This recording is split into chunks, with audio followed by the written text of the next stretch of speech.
There it is. Welcome, everyone. So, welcome to Drug Trends in Indian Country, Cannabis and Youth Healing and Wellness Courts, Part 2. It's a mouthful. Today's October 2nd, 2025. Before we get started, this project was and is supported by this grant number awarded by the Office of Juvenile Justice and Delinquency Prevention, Office of Justice Programs, U.S. Department of Justice. The opinions, findings, and conclusions or recommendations expressed in this are those of the authors and don't necessarily reflect those of the Department of Justice. You can learn more about our funding and other resources by visiting tribalyouth.org. I have the great honor to introduce you to the presenters. Go ahead, Judge Pat. Hello, everybody. Welcome back for our part 2 series on cannabis. My name is Pat Sikiakwaptiwa, and you can call me Pat or Judge Pat. Any of that is fine. I am the Tribal Youth Healing to Wellness Court team lead for Tribal Law and Policy Institute and Tribal Youth Resource Center. And I'm also the Chief Justice of the Hopi Tribal Court System. And just two disclaimers at the front of this presentation. I'm interpreting this material as a tribal judge would, and I'm not a research scientist or a doctor or a clinician. And I also managed to get a pretty good head cold last night, so I'm going to talk slow, and I might go off screen every now and then, but I'm gonna make it through this presentation with you on cannabis and marijuana. Chris, let me turn it over to you so you can introduce yourself. Hello, everyone, and welcome. Thank you for joining us for part 2. My name is Chris Questis. I am a Tribal Youth Healing and Wellness Court consultant. I'm a Tohono O'odham Nation descendant. In response to one of your emails from part 1, I am a DRE certified instructor and also carry post credentials as a law enforcement trainer, member of the Arizona Narcotics Investigators, and I'm a retired law enforcement lead case agent, and I investigated drug gang and cartel cases across the Southwest. So thank you for attending, and I think it's going to be an excellent session. I think you're right, Chris. It'll be another excellent session. My name is Ashley Anderson. I'm also a training and technical assistance specialist with Tribal Youth Resource Center. I'll be your moderator today. Also in the back end, we have our lovely Andy Dickerson doing all the tech support back end, screen sharing, and then also Aaron Thinnock moderating the chat box. Please let us know if you have any questions, and we're so glad you're here.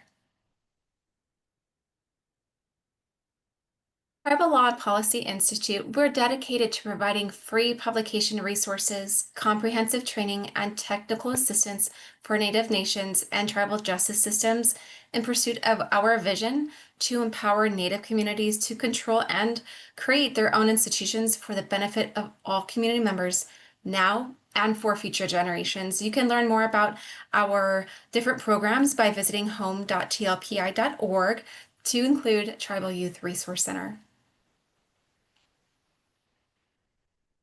We envision a future where Indigenous youth thrive through traditional lifeways, enhancing the opportunities for Indigenous communities to expand their potential in protecting and nurturing their most sacred asset, the youth. Again, you could learn more about our funding, our resources, material if you need it by going to tribalyouth.org. All right, let's get started. I'll hand it over to the presenters today. Well, once again, thank you for attending. We want to go over our learning objectives for today. Let me begin by saying that we're not trying to build a consensus on cannabis, THC. What we're trying to do is we're trying to identify those challenges associated with cannabis. Participants' knowledge on the following will be increased during today's session: the serious developmental, mental, and physical health consequences of the use of THC, cannabis, and related products for adolescents. Who among American Indians and Alaskan Natives are using these substances? And number 3, what to consider in testing for THC, tetrahydrocannabinols, and Delta-8 in youth healing and wellness courts. Next slide. So who's using? I guess that's kind of the question that we get asked all the time. As Judge Pat indicated, we're not researchers, but you can identify trends and information from the community and also from what research is telling us. And also inclusive in that would be community intelligence of what's actually going on both within that community, nationally and regionally, and who may be our most vulnerable population. So that's what we want to look at today. And next slide, please. But we want to start with something pretty cool. And that is a polling question, and I'll turn it over to Judge Pat.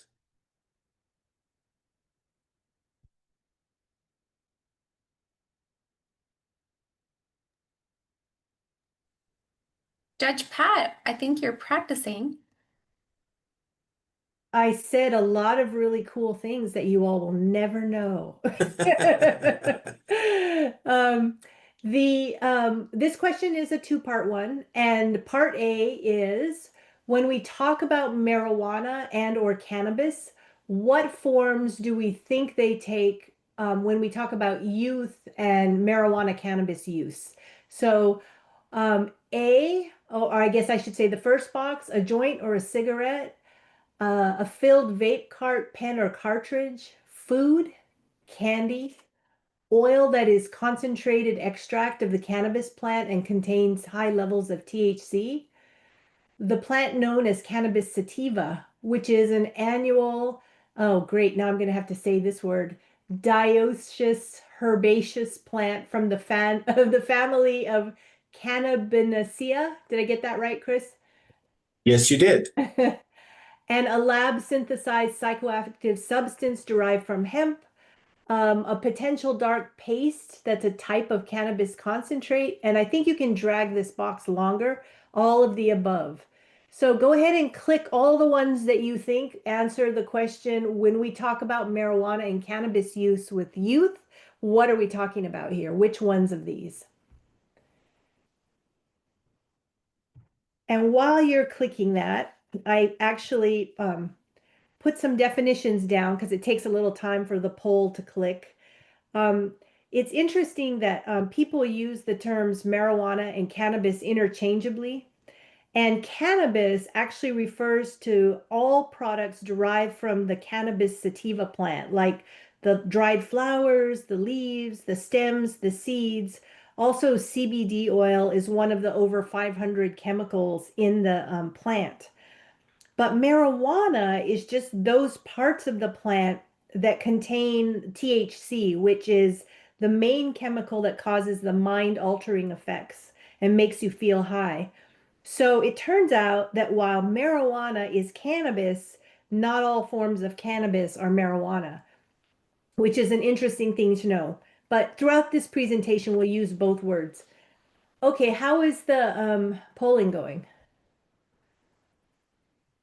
Believe we've wrapped up and we can share results now, Pat. So there was a right answer to this one. Well, I guess there's a right answer nationally, which would be all of the above. But we also asked you, when you look at your own community, what are you seeing? So it looks like a lot of people are seeing vapes. And the second runner-up would be a joint or a cigarette. Third runner-up looks like, well, all of the above, and then the oil concentrate. But it is all of the above.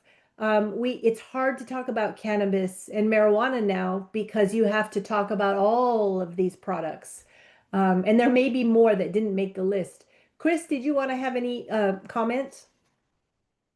No, that's the challenge. It's a very diverse product, and I think enter it into the market, and then it kind of ignited the old his perceptions. But this is totally different. For those of you that participated in our first session, we're dealing with an enhanced potency and a really a diverse product in the marketplace. And I think once the community becomes saturated, you see all these different methods that are being used to incorporate the product into that community setting. And that's why you're seeing some of your outcomes of what's happening state to state, region by region. community by community and tribe by tribe. That's why it's important to pull this information for you so we can look at the diversity together and try to come up with some concepts and responsives. Okay, I think we have a part 2 to our poll.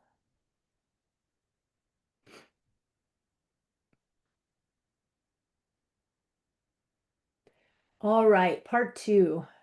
Who do you think is using marijuana cannabis in your community?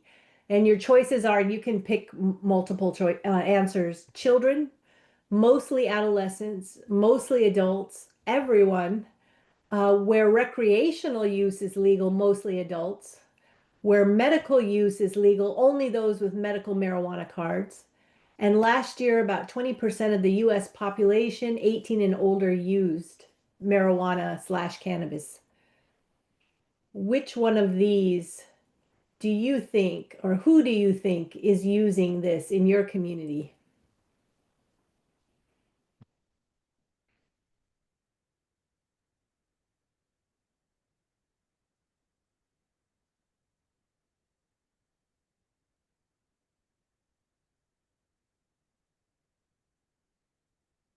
Now we need our Jeopardy music again. Yeah.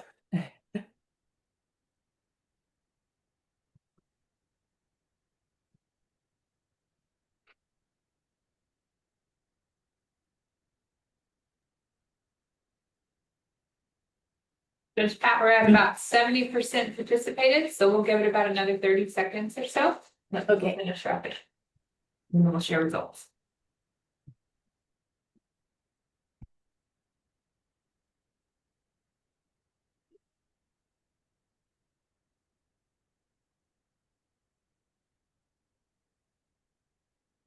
So I suppose the answers to this question will be different depending on where you are.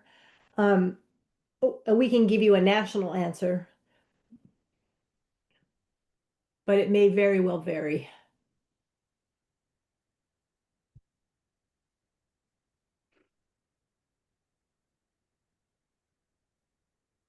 All right, so what's the top vote getter here? Everyone. And then mostly adults, and then mostly adolescents, but children are on there too. So nationally, the right answer here is last year, about 20% of the US population used, which is a lot of people. Used once, at least once, I think is the stat. But it can vary depending on where you're at, and I think everyone is probably a valid answer here. Chris, did you want to have a comment on this one? Yeah, I think I'll cover this in the next slide. I think this will, the dashboard kind of answers some of these questions. So we can go to that slide. Okay, I'm handing it off to you, Chris. So the question is who's using? So this is a data dashboard with regards to cannabis usage. It's out of Rutgers Addiction Research Center. Cannabis is the most commonly used addictive drug following tobacco and alcohol. According to CDC, research suggests that 3 in 10 people who use cannabis may have some form of undiagnosed substance use, cannabis use disorder, meaning that they are unable to stop using cannabis, even though it may be causing health and social problems in their lives. For people who begin using cannabis before the age of 18 and whose use of cannabis daily or near daily, they risk the development of cannabis use disorder is even greater intensified. So if you look at the chart, who uses marijuana? Well, genders is kind of a equal. First-time users, 2.4 million per year, over 600K per day. And breaking down of age, remember, there's not a lot of research for under 18. But according to this dashboard, 12 to 13 years of age is about 6%, 16 to 17, 27%, 18 to 21, 40%, and 22 to 25, 38%. What's really interesting is that we're really seeing cannabis usage increase amongst the senior adult population. And there's a number of reasons as to why, but within the past month, 19.8 million new users. And 7.5% age 12 or older use and abuse, and also 80.6% are currently also using illicit substances. So that it is very much a combination drug.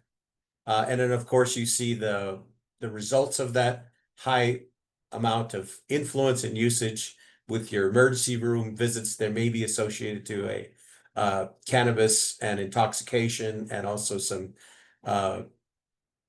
psychological responses and mental health issues as well. So overall, I think every day we're identifying, according to this spreadsheet, over 3,200 marijuana users for the first time daily. So it's very much a trending, popular, and socially accepted product that's available within many of our communities across the country. And we have to almost prepare ourselves that how do we respond to this? What are some of the challenges that are going to be associated with this? Let's break this down in a little bit more. So let's go on to the next slide that Judge Pat's going to cover. So we were able to pull some stats from the 2023 National Survey on Drug Use and Health. And they do a household survey among American Indians and Alaska Natives age 12 or older. And what they did is they interviewed about 1,300 Native people across the country, and then they used their statistical magic to estimate what the national numbers will look like. And so that's what these charts represent. So this first one, and it's based on the 2023 National Household Survey. Under this first one, SAMHSA estimates that a little over 25% of American Indians and Alaska Natives who are 12 or older had past month or have past month marijuana use, meaning they used it last month. And you can see on our little chart here that it's coming right up under alcohol, tobacco, and nicotine vaping. Marijuana is the next big thing. So lots of marijuana use. And let's look at another one. Let's go to the next slide. Okay, so this one, same survey, and it's also the 2023 survey. In this one, SAMHSA estimates that over 36% of American Indians and Alaska Natives 12 or older have what they call past year illicit drug use. And all of these are illicit drugs on the list here. And a little over 30% have past year marijuana use. So clearly marijuana is the #1 illicit drug. It makes up the bulk of the illicit drugs here for American Indians and Alaska Natives. We have a marijuana problem in Indian country and nationally as well in our communities. Let's go one more diagram here, one more figure. Okay, this one looks at disorder, substance use disorder and marijuana use disorder. So based on the same 2023 national survey, SAMHSA estimates that a little over 25% of American Indians age 12 or older have a substance use disorder. And it can be any of these disorders you're seeing here on the list, but about 13% of those have a marijuana use disorder. And I note that marijuana use disorder is actually greater than alcohol use disorder on this chart in 2023. We all know we have an alcohol problem in our communities, but I'm not so sure we all realize how it's getting beat out by the marijuana use disorder problem. So yes, this set of OLEs that we're doing is timely, and these are surveys where people reported their use and reported what was happening to them. And so we should believe them. It looks like this is a substance that we need to be worried about. Okay, I'm going to turn it back over to Chris again. Excellent. Well, thank you. So what we're looking at, and I think if we are honest with ourselves, what we're recognizing is we're identifying a saturation of the issue of THC and cannabis within that tribal setting, as with every other country community across the country. There's just so much available, either illicitly, recreationally, within the adult population. And keep in mind that a natural percentage of that settling into the community is going to get to our adolescents, and our young people are going to be influenced by that. In 2022, 30.7% of use of high school seniors reported using cannabis within the previous year. 6.3% reported using cannabis daily within the past 30 days.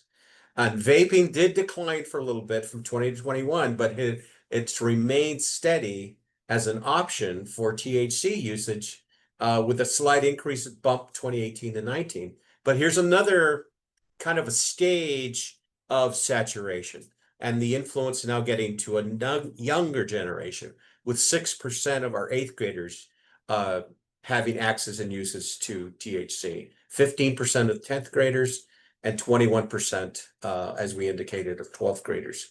The middle school influence, remember, it's connected to availability.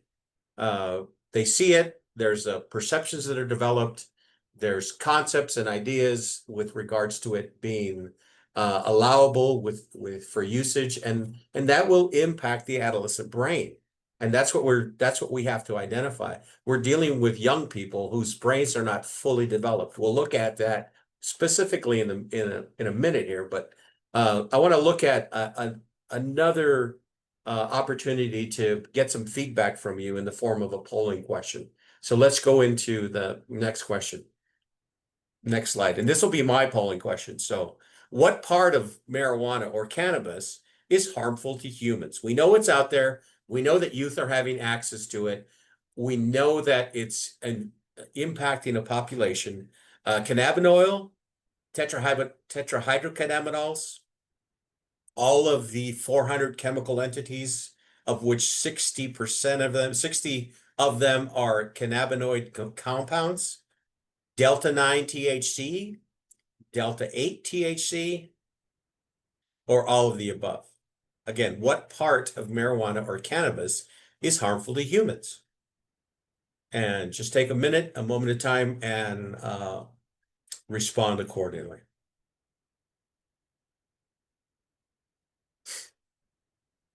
If you remember from our session 1, if you didn't get the materials from session 1, we're talking about a different level of potency. And that potency is refined in communities through various means. And one of the questions that came up is it possible to engage in the THC industry and not have any connection to the illicit underground network? It's so hard to tell, and that was a question that came up. It's so hard to answer that question, but we do know that a lot of criminal enterprises and cartel influence is very much focused in the cannabis industry. It's just, without actually being there and knowing who the connections are and who the actual the contacts are, and how it's being transported from A to B into your community, how it's being distributed. It's hard to answer that question for you, but that did come up in our last session. So that should give us enough time to see where we're at with our poll. Okay, cannabinoid, 0%, great answer. Tetrahydrocannabinols, 21%. All of the 400 chemical entities, of which 60 of them are cannabinoid compounds, 29%. Delta 9 THC, delta 8 THC, and all of the above. Judge, did you want to add some information here? It was a trick question. It's a trick question. So, turns out delta 8 THC is not cannabis, it's hemp. So if you said all of the above, it was wrong because of delta 8. And then a lot of people use CBD without the THC component, and they use it to reduce inflammation. So I suppose you could overdose on CBD. I'd have to ask my husband, who is a doctor, but that's not typically considered the harmful part. So the really harmful things are the THC, And again, it's the same thing. Delta 9 THC is THC. So tricky question. Thank you, Judge. Okay, so now we know that it's harmful.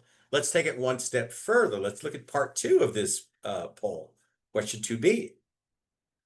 How is marijuana or cannabis potentially harmful to adolescents?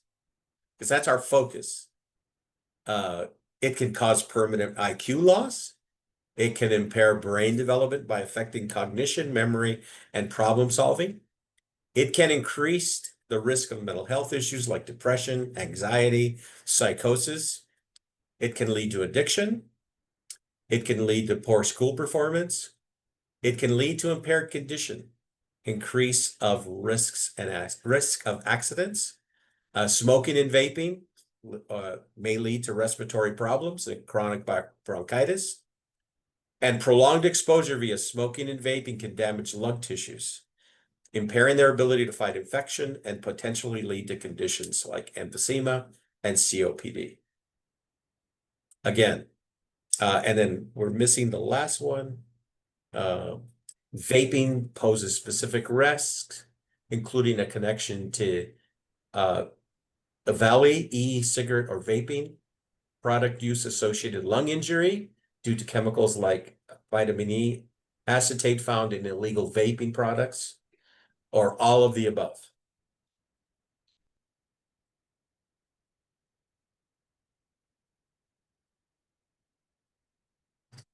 So we're not taking you through a maze to, we just want to bring our focus in a little bit more to recognize that our youth population that we're working with in our Youth Healing and Wellness course and within our communities and within our tribal programs, we need more of a focus as to what may be impacting them in the form of THC and cannabis. Because it is a challenge.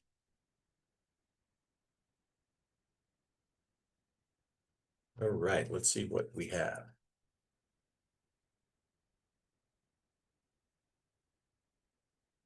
Awesome. 36% for brain development, 36% for mental health issues, addiction 18%, school performance 27%.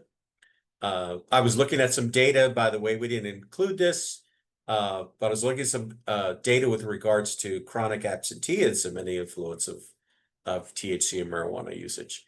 It can lead to impaired condition, 23%, risk of accidents, smoking and vaping, 27%, lung damage, 27%, lung injury, 23%, all of the above, 68%. Judge Pat, did you want to? The correct answer was all of the above, All of the above. sadly. So, yeah, we won't try to trick you twice. We just wanted to kind of, again, narrow in our focus.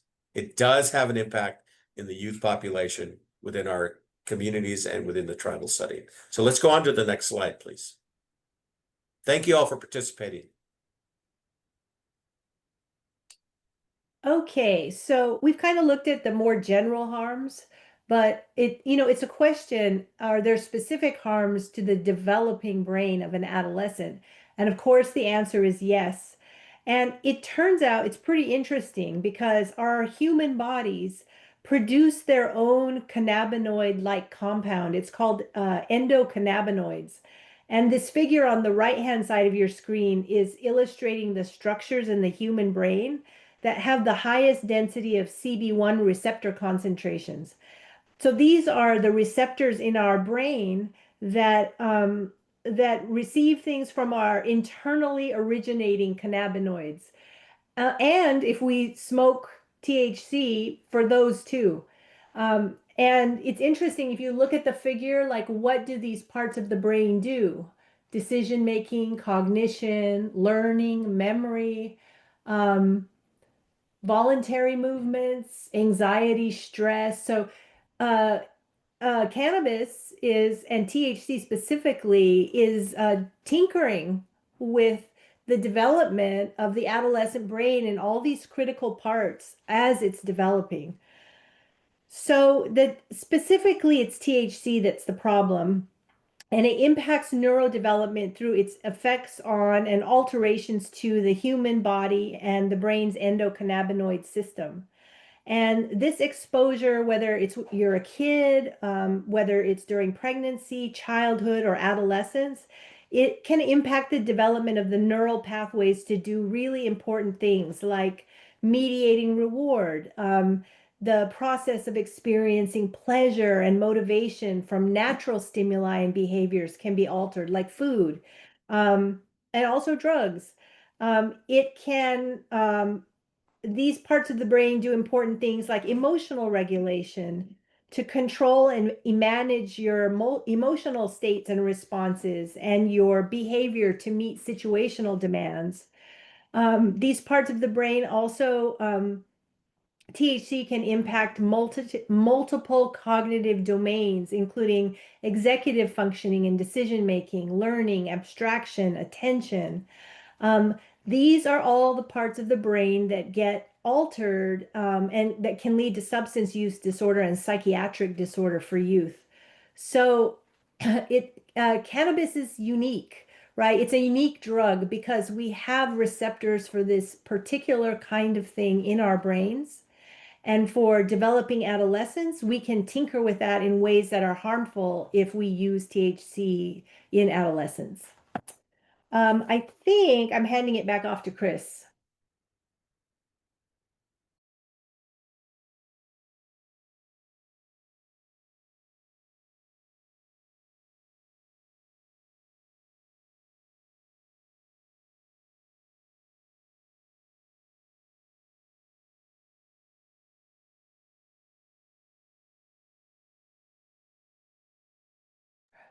I wonder if Chris is having some technical difficulties. Okay, I'm back. Okay. Sorry about that. Adolescent onset cannabis use and increased prevalence and severity of mental health disorders.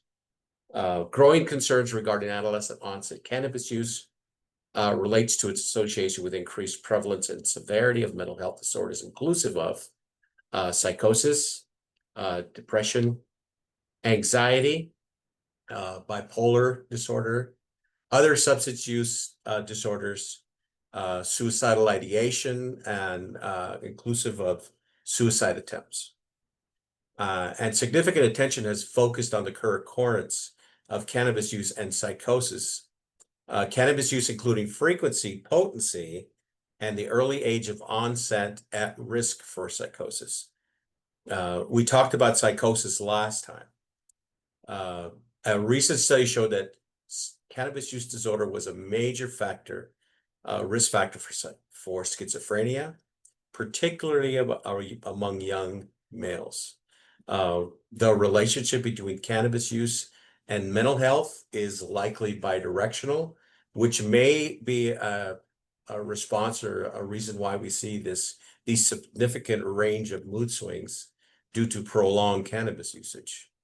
So it really does have an impact on the adolescent brain. Next slide, please. Chris, Cannabis there use is a disorder. question in the chat box. Missy says, do you have a video or literature that could be used to educate youth? I do have, if we can kind of focus in on what you're looking for, I probably have several hundred videos that I use for reference. And the only thing is that you'd have to be able to identify which components of the cannabis challenge you want to use. But yeah, we can decide how. The biggest issue is how do we get them over to people that want them, because they're very hard to send just because of the size of the file. But it depends on what we're looking to explain, but we can. That's a good question, by the way. We do have to begin to focus on cannabis use and, of course, cannabis use disorder. It's a mental health condition characterized by problematic pattern of usage, and it leads to significant impairments and distress. Substance use disorder is defined as a condition where individuals continue to use cannabis despite experiencing the negative consequences for the repeated and continuous use in their lives. Cannabis use disorder can range from mild to severe, and it's also recognized in the DSM-5, and it can be associated with the use of cannabis products that contain tetrahydrocannabinols. So we do know that it is really beginning to impact our young people, and the research is beginning to identify the severity of the cannabis use disorder within our youth population. Next slide, please. Cannabis intoxication. This refers to the behavioral and psychological changes that occur with the recent use of cannabis. Impaired motor conditioning, coordination. We do know that oftentimes our states don't respond to impaired driving and cannabis use. It's kind of treated similarly as a driving under the influence without specifically noting within the code of cannabis use disorder. Euphoria, anxiety, sensations of slowed time, impaired judgment, and social withdrawal are symptoms of cannabis intoxication. And there are also physical signs that will show that use of cannabis use and the cannabis use disorder. Bloodshot eyes, dry mouth, tachycardia, increase of blood pressure, and changes of appetite as well.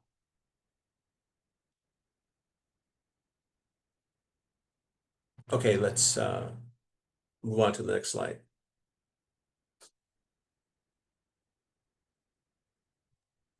Okay, There's a question in the chat, Judge, and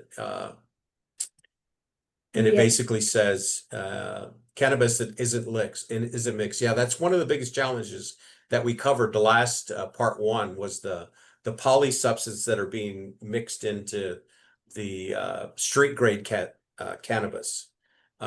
Remember, the whole focus is to stay the most popular in the market, and that's why we're seeing a lot of lacing of cannabis, and that lacing can be anything. And we showed the list under part one of what cannabis can be laced with. It's a very popular trend to enhance the cannabis with some additional street grade product. So that's a good question. Thank you, Amber.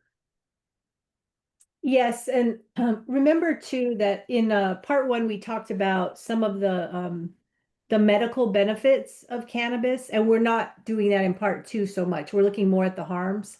But we should acknowledge that there are some prescription medications that are FDA approved. Of course, people can get medical marijuana cards under different state laws, and that's somewhat regulated, but not by the FDA. And like CBD, for example, is an anti-inflammatory substance that people use. But today we're really talking about adolescent use of THC and THC related products. Okay, so we wanted to talk a little bit about testing and just kind of understand what the issues are around testing, because a lot of our audience members are running Youth Healing to Wellness Court, which is a type of juvenile drug court. And juvenile drug courts, one of their key components is to do random drug testing for various reasons. And so we wanted to talk about the testing issues. But before we jump into that, can we go to the polling question? Okay, so question A, when we talk about marijuana and or cannabis, what is the goal of testing them in a youth healing to wellness court? Is it to collect evidence of the commission of a juvenile offense or crime? Is it to diagnose a substance use disorder? Is it to identify continued or renewed drug use?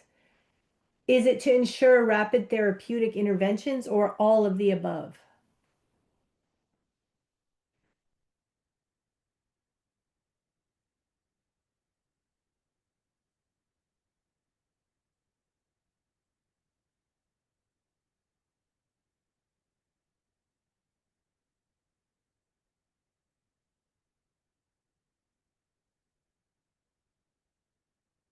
And I'm just noticing Missy's comment in the comment box. She's talking about when you do intakes with youth, we talk to them about brain development and ask them if they know what they're putting in their bodies.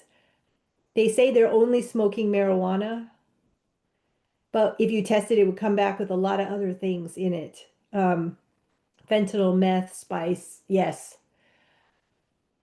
Yes, that's right. We're having a real polysubstance problem.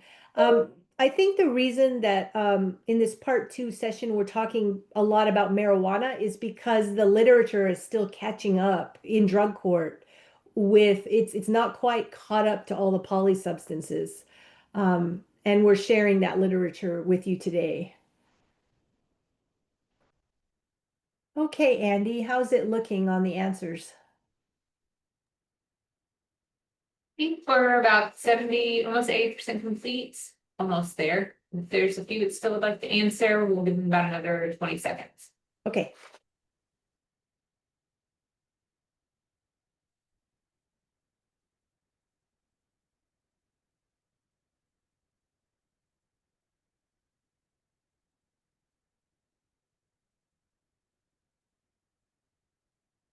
All right. So what is the goal of testing in youth healing to wellness courts? It looks like the top answer was all of the above. 38% was to identify continued or renewed drug use, 29% to ensure rapid or therapeutic interventions. So this one, the right answers to this one are actually to identify continued or renewed drug use and to ensure rapid therapeutic interventions. We're not actually trying to collect evidence, so that would be make all of the above the wrong answer. So in wellness courts and drug courts, they're therapeutic, right? The idea is to help people get to recovery if they have a substance use disorder. And so it's important to be able to test to understand where they are and to bring in the treatment team members to adjust their services and treatment plans if necessary in real time. So it's much more about getting them well than it is about prosecuting for crime. All right, let's close that one and do the second half of it. When we talk about marijuana and or cannabis in youth healing to wellness courts, what are we testing for? CBD, cannabinoids, THC, delta 9 THC, delta 8 THC, all of the above. What do you think we're testing for?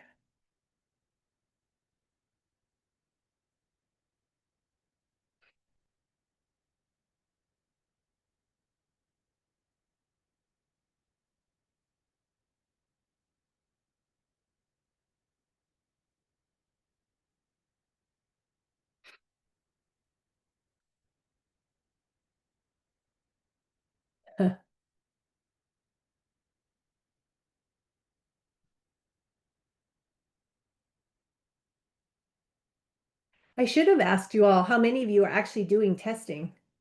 That would have been interesting. If someone is actively doing testing in their wellness court, maybe share a little bit in the chat.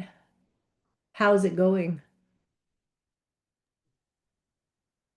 We are about 75% complete, should wrap up shortly. Okay.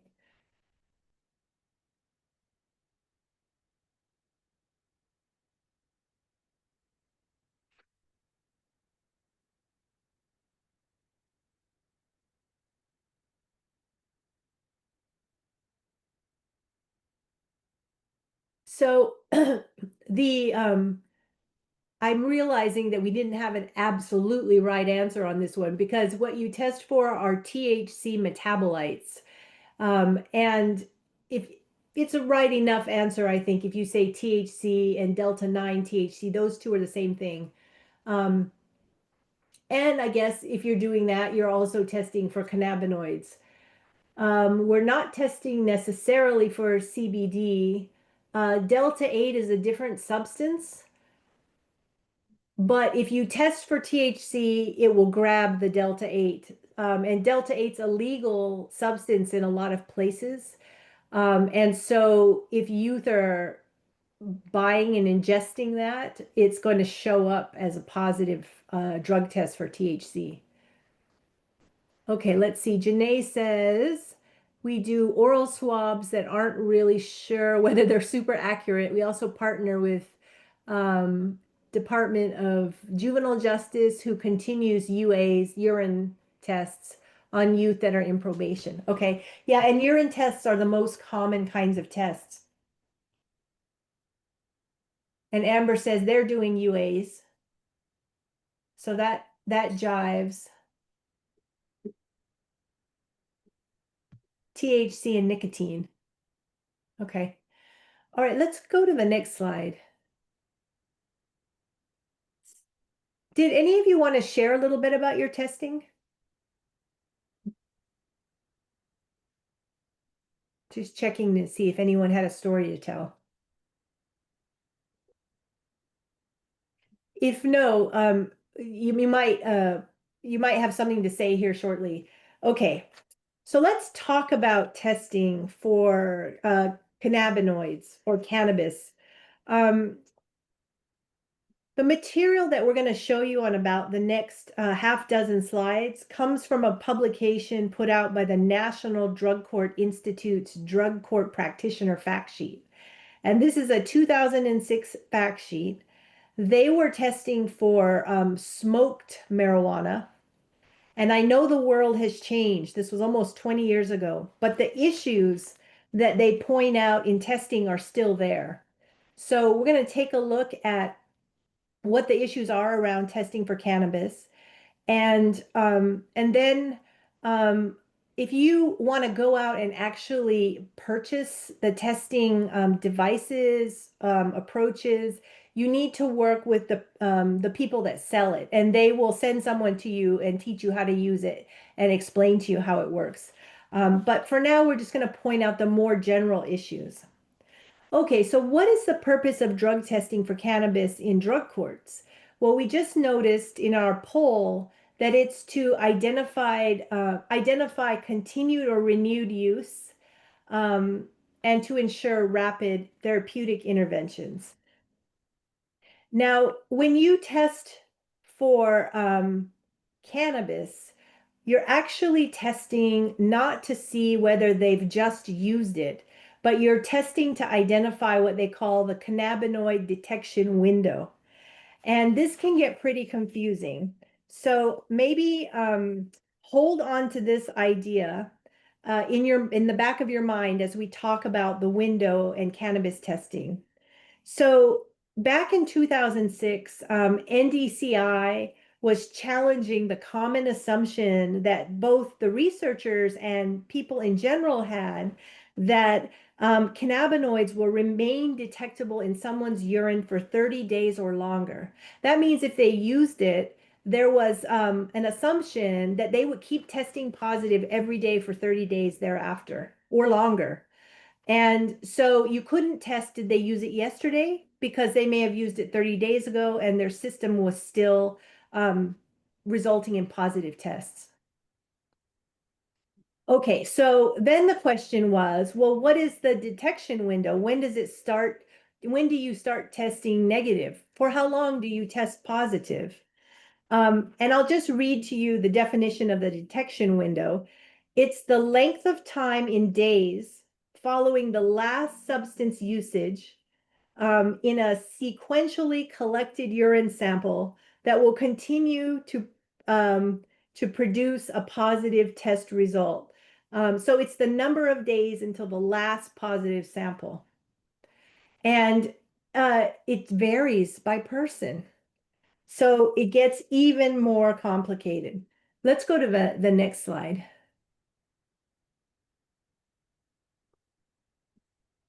So in the past, judges, attorneys, drug court professionals have been in a quandary regarding the length of time that marijuana can remain detectable in urine tests, which are the most common types of tests. And the dilemma has been that if the scientific researchers can't agree on what a normal detection window is for an average person, or if they're even in disagreement when they specify what kinds of people they're testing, How can judges and lawyers and other people make sense of all of this? And NDCI argues that to one degree or another, a court has to be able to estimate the length of time that cannabinoids will remain detectable in urine following the use of marijuana by a drug court participant. And so we have to kind of estimate, but use some scientific baselines, what that detection window will look like. So NDCI thinks that we can come up with some scientific baselines. And this is an example on this slide of some scientific baselines. The following factors affect a marijuana detection window: drug dose, how much THC did they ingest or smoke? Route of entry, did they inhale it, ingest it? How did it enter the system? The duration and frequency of use. Are they a chronic user? Are they a one-time user? Or something in between? What is their metabolism rate? What is the test sensitivity? Because the lower the cutoff concentration, the more sensitivity the testing method toward cannabinoids and the longer the detection window. And you can see that here. And test specificity. The greater number of cannabinoid metabolites detected, the longer the detection window. Okay, so this is all really complicated. And it turns out the only things that drug courts can really measure here is the sensitivity of the test. So you see this product has different cutoff levels on the right, 15, 50, 100, 200, 300. You can choose the sensitivity of your test, and that'll tell you what your detection window is. And the other thing that you can do is you can try to understand whether the participant is a chronic user or an occasional marijuana user, because that affects which test you use with them. And so you want to collect a lot of information about the participants in your Healing to Wellness court so you understand what test to use. And then you understand what detection window you're probably working with. Okay, so all I really wanted you to understand here today is it's complicated. You are trying to understand what the detection window is. Um, how long is it going to take for them to keep testing positive after use? And that there are many different kinds of tests that you can go out and shop around and learn about. Um, and I'll just step back from this for a minute. If you thought that the purpose of marijuana testing was to see whether they used marijuana and therefore should be sanctioned in a wellness court, that is not the primary purpose of testing for cannabinoids or cannabis. Um, you want to be using these tests for therapeutic interventions, not necessarily sanctions, because as you can see, it's very hard to figure out. You may have some due process concerns, right? Because the detection windows are different for different people, depending on whether they're a chronic user, an occasional marijuana user, depending on their weight, their health, their how much THC was in the product they use. It's just not simple to treat everybody the same way under these tests and to respond to them the same way under these tests. Okay, so it's clearly complicated. Let's go to the next slide. Okay, so we're still working with the NDCI material, and for them, they say that the goal of testing is to establish a given time period, that detection window limit, after which a client should not test positive for cannabinoids as a result of continued excretion from prior usage. So if you know that, if you knew that it was 7 days and you tested them for 7 days, on the 8th day, they should have a negative test. Or if it was a 30-day detection window, on the 31st day, they should have a negative test. This helps you understand the detection window limit. The goal is not to ensure that the monitored client is drug-free. And juvenile drug treatment courts and youth healing to wellness courts should use reasonable and pragmatic detection benchmarks to provide objective criteria for court decisions and to protect clients from inappropriate or unsupportable consequences like sanctions. Okay, let's go to the next slide. So, what are drug courts doing about all this confusion?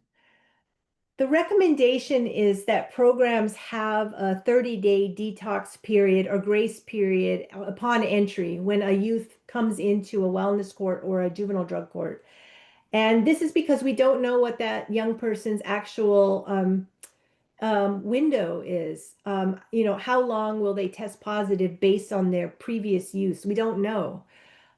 So maybe we give them a grace period. We keep testing them in the first phase in a wellness court, but we don't do any sanctioning. We just try to understand what their detection window length is or what the limit of it is. And it gives them time for their bodies to get rid of the substance and no longer eliminate it in a way that it will test positive. And then they don't have to be afraid of getting sanctioned. We can treat them all the same and be fair. And then after the 30 days, testing continues. And now, if they start testing positive, now we know they're either continuing use or renewing use because most people would not test positive after being off of it for 30 days. All right, let me just stop there. This is a lot. Are there any comments or questions? And let me look at the chat.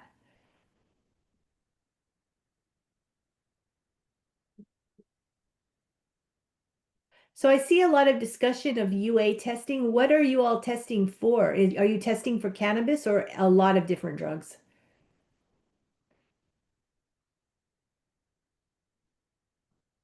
22 panel tests. So is that 22 different drugs?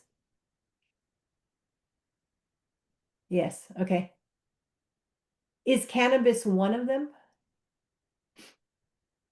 Or THC metabolites? Okay. Amber, if you know the product you're using, maybe you could Google it and stick a link in just so people can see what the panel looks like.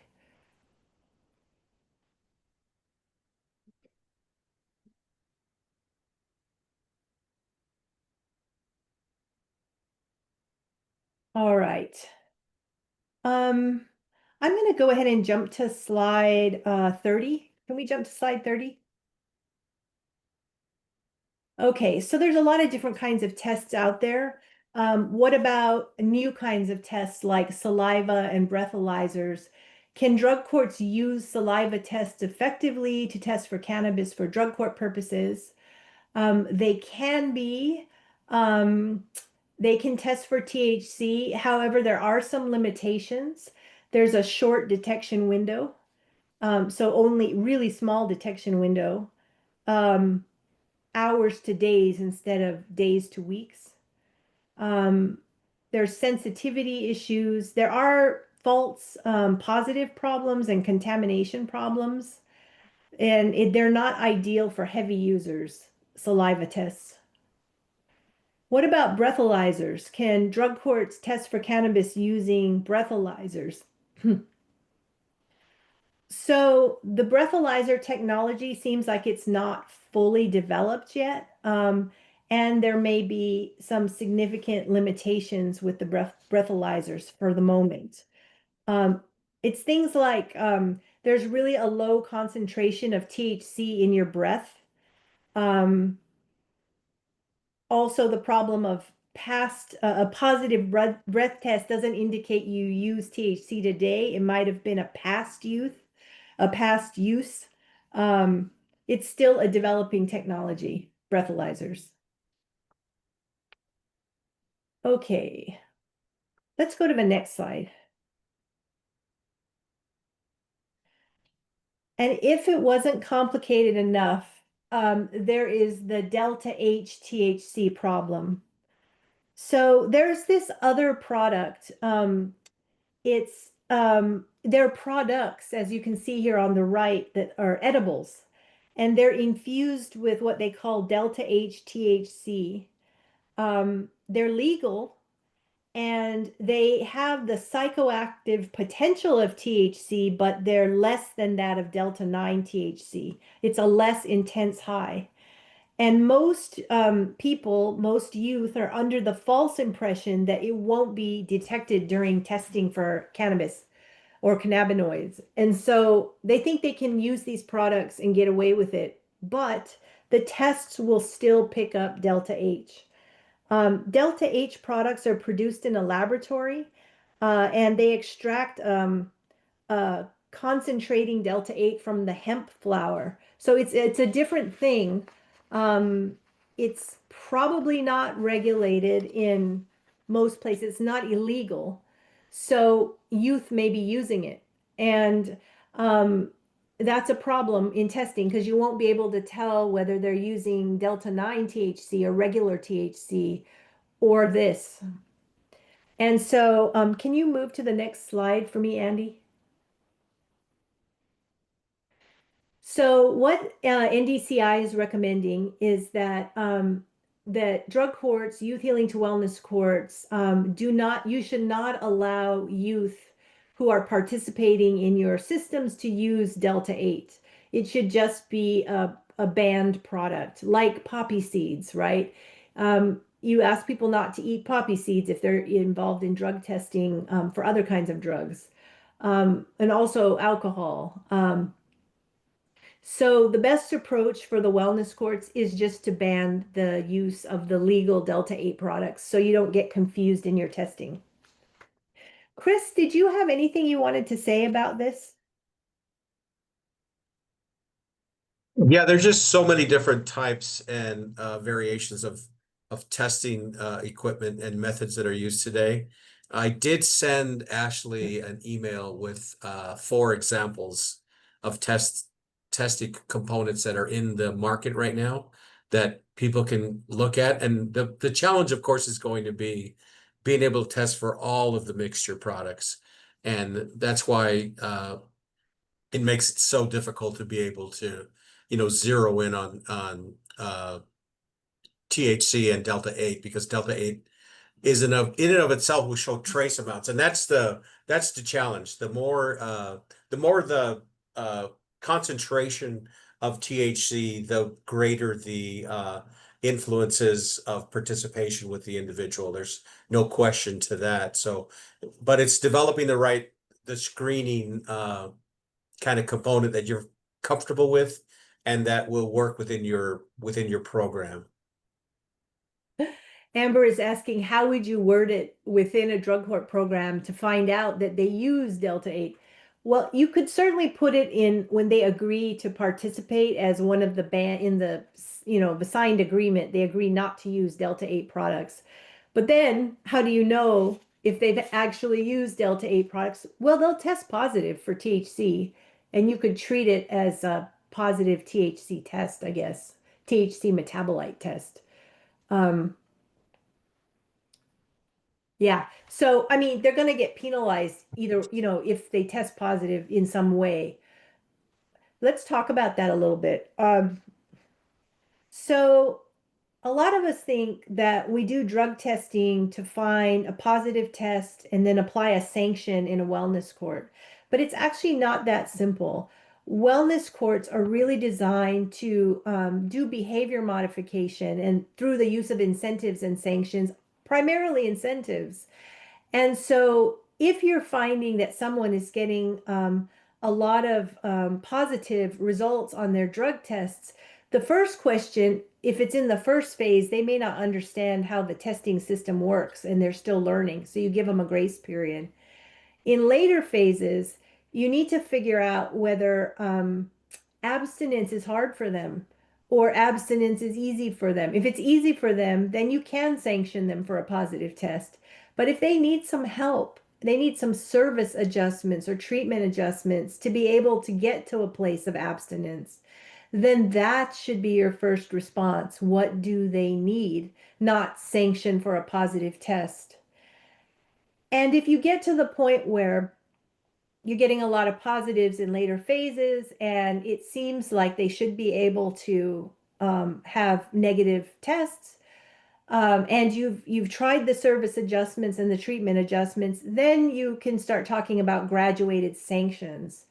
Um, but if you just kind of keep at the back of your mind, have we tried to help them first before sanctioning them? Let that be the first response. Um, that is the better way to get them to be successful in the wellness court. And I'm just looking. Oh, thank you for putting some of the testing examples in the chat. All right. So take me to the next slide, and I'll just kind of summarize what I think what I hope you learned today. I know a lot of it was kind of complicated.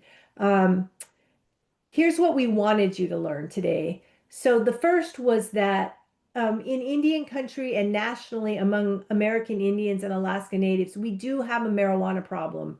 And we looked at all those stats from the 2023 National Survey on Drug Use and Health. So, about 25% of American Indian, Alaska Native individuals reported using marijuana in the past month. That's a quarter of us. Um, Marijuana was the top illicit drug reported in the past year by over 30% of those surveys. That's almost a third of us. And about 13% reported past year marijuana use disorder. That's a significant chunk of people who need treatment. So we have a marijuana problem. The second thing that we hope you got out of this presentation is that THC exposure can be harmful to children and adolescents because they have a developing brain. Some harms can be permanent, and um, we just have to remember, even though it's legal, it's harmful. It can be harmful. And I know that it can be medically beneficial, but let's make sure that we've got a doctor involved there somewhere if we're looking at it that way. Um, and we'll talk about in part 3 how Youth Healing to Wellness Court and drug courts are setting up their policies and procedures around uh, medical marijuana use.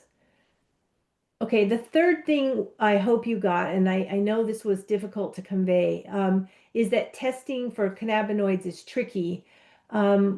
You're testing for those THC metabolites. You're not trying to collect evidence to prosecute someone for a crime, but you want to identify continued or renewed drug use to ensure therapeutic interventions, including the applications of incentives and graduated sanctions. The commonly used urine tests do not test for current use. Did they use today or did they use yesterday? You're trying to establish a cannabinoid detection window after which a particular person should not continue to test positive. And then you make decisions about how to respond if they do test positive after that window has gone by. Youth Healing to Wellness courts should probably prohibit the use of Delta 8 THC products because they will test positive for the THC metabolites. And then finally, your testing protocols should be included in your policies and procedures and your handbooks. You need to give notice of how this works to the best of your ability to a lay audience, the parents and the kids in your wellness courts. And then finally, your testing staff should be trained in trauma-informed testing protocols. We didn't really talk about this today, but watching somebody pee in a cup can feel pretty invasive and triggering. And so we need to make sure our staff have the best training to do this in a way that is trauma-informed and reducing the trauma triggers. All right, we covered a lot today. It was kind of the more dense material.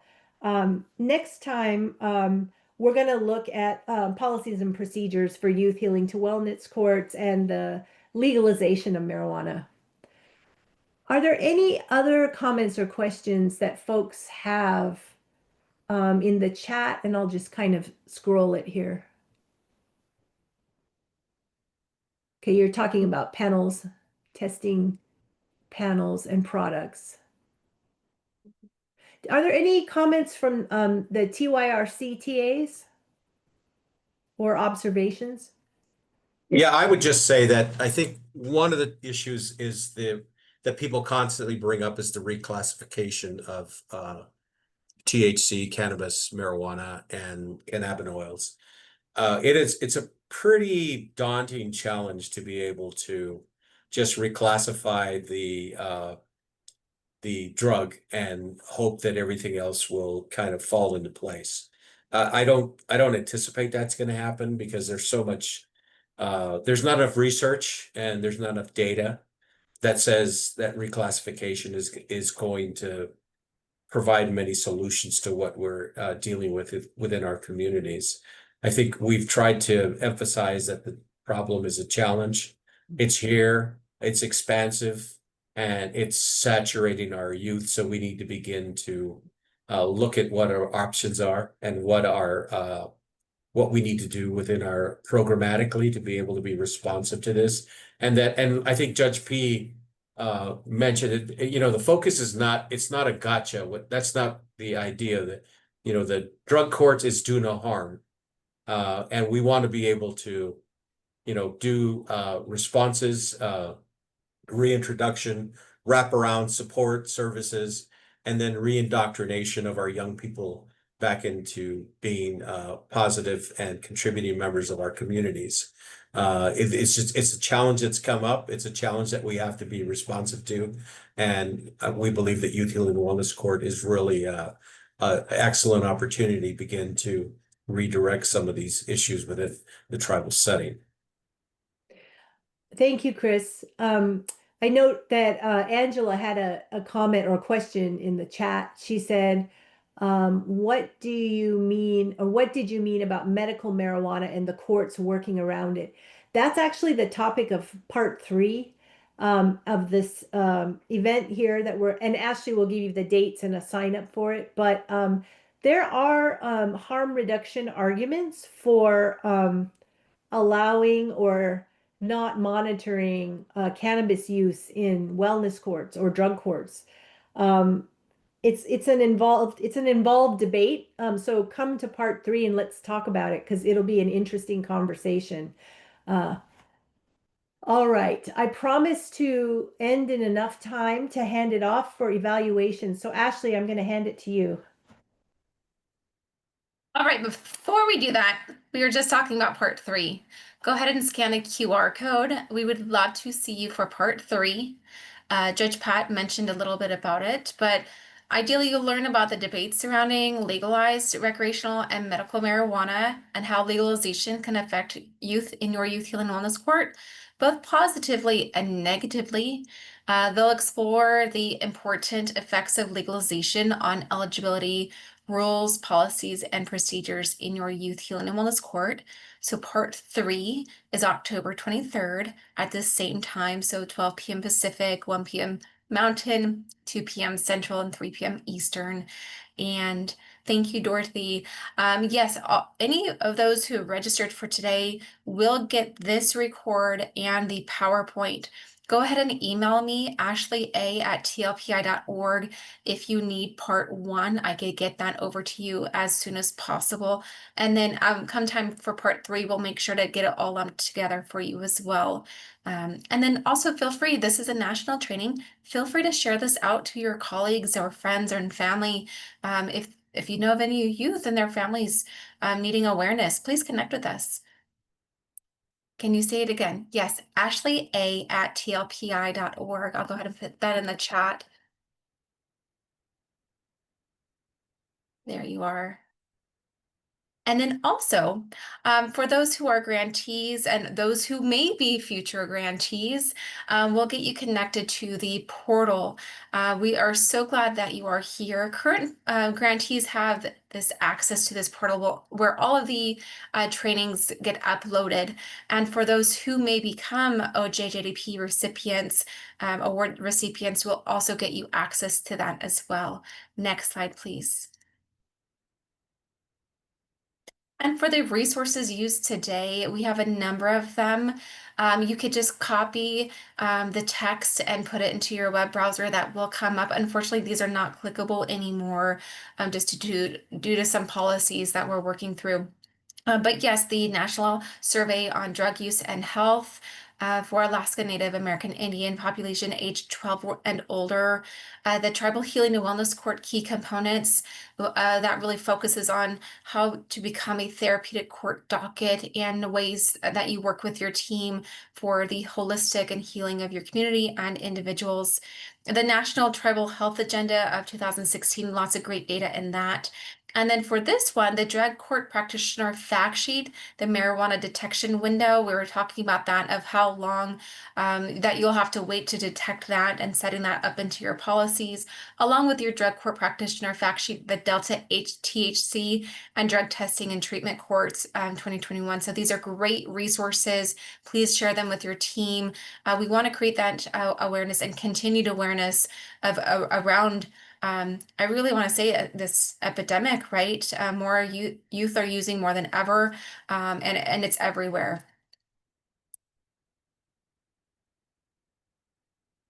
All right, now we are on to the evaluation. Please go ahead and take the evaluation. Just a few questions, but we are grant funded, and so this really supports our mission, our goal in serving our communities, and also it tells us what we might need to do differently. And you are welcome, Amber. Thank you for being here. And Chris put his email in the chat. It's nvprc violenceprevention@gmail.com. Chris is one of our beloved consultants, lots of knowledge, so feel free to work with him as well.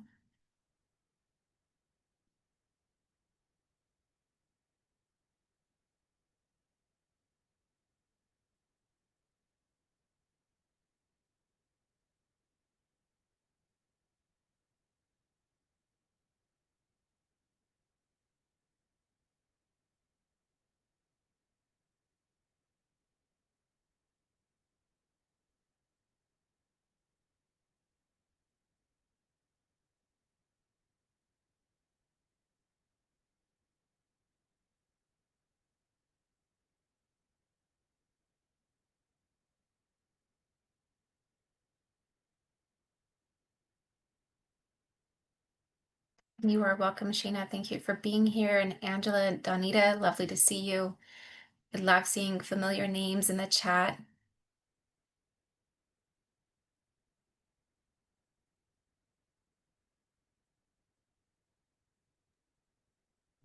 Hey, actually, it looks like everyone has had a chance to submit their survey. Thank you, everyone. Thank you, everyone. And final slide, Andy. Again, you could contact us by going to tribalyouth.org. You can find all of our resources there that are made available to the public, and you could request free training and technical assistance. At the very top at the bar, it says request TTA. You could click on that, fill it out. It does come to us. We will work with you and through your challenges you might be experiencing. For our grantees who have attended today, thank you for being here, letting us work with you. And for our non-grantees, thank you for being here and serving your communities and your youth. We hope to see you all again on part 3, October 23rd, same time, so noon Pacific. And you all have a great day. I'll give you back 9 minutes of your time.